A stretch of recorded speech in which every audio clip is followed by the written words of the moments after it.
दोस्तों नमस्कार। मुकनेक India TV से मैं हूं भास्कर सुमन। दोस्तों, आने वाले अक्टूबर नवंबर में महाराष्ट्र विधानसभा के चुनाव होने वाले और अभी के जो सर्वे आ रहे हैं 288 सीटें हैं इस महाराष्ट्र विधानसभा में।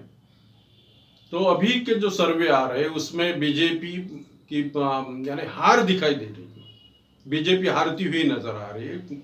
बहुत सारे जगह पर, बहुत सारे सीटों पर बीजेपी यानी पछाड़ रही है।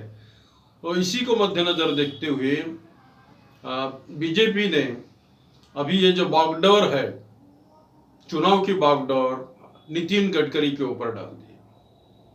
केंद्रीय मंत्री, परिवहन मंत्री नितिन गडकरी के ऊपर डाल दिया। और नितिन गडकरी एक बहुत सुलझे हुए व्यक्ति और उसी का लाभ लेने के लिए उन्होंने नितिन गडकरी पर ये जिम्मेदारी डाल दी है और उनके नेतृत्व में ही बीजेपी चुनाव लड़ेगी। यानी एनडीए गुट जो है वो उनके नेतृत्व में ही चुनाव लड़ेगा।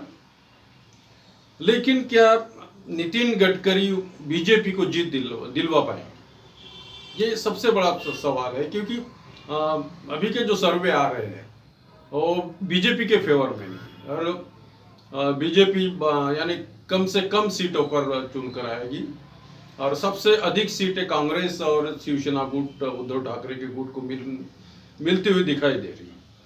तो क्या ऐसे में नितिन गडकरी क्या अपना मैजिक चला पाएंगे? जैसे वो चुनकर आए थे नागपुर लोकसभा सीट से 2 बार चुनकर आए, वो 2019 में भी आए, 2024 में भी आए।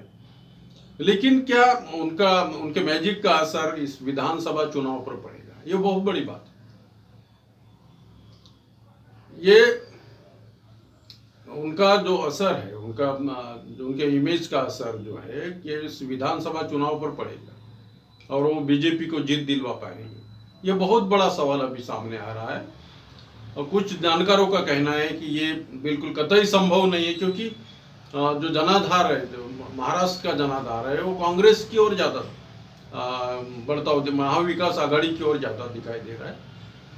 और बीजेपी अलायंस यानी एकनाथ शिंदे के नेतृत्व में जो सरकार चल रही है, अभी देखा जाए तो इतनी महंगाई बढ़ गई, इलेक्ट्रिसिटी के बिल बहुत ज़्यादा यानी 4 गुना बढ़ गए हैं। जब गैस का सिलेंडर के जो भाव है, रेट्स है, वो भी बढ़े हुए हैं। महंगाई बहुत ज़्यादा बढ़ गई है। केवल एक लाडली बहन योजना वो लेकर आए, उसका वो बेनिफिट ले सकते हैं महिलाओं के माध्यम से, लेकिन इतना असर नहीं होगा ऐसा लोगों का कहना है। गडकरी भी आएंगे, गडकरी के नेतृत्व में भी लड़ा जाएगा, लेकिन उतना असर नहीं होगा कि 288 सीटें हैं। तो ये बहुत ही नामुमकिन ऐसा लग रहा है, कि असंभव ऐसा लग रहा है कि नितिन गडकरी के नेतृत्व में बीजेपी को जीत कर आएगी। ये बहुत नामुमकिन है। तो धन्यवाद दोस्तों, आज के लिए बस इतना।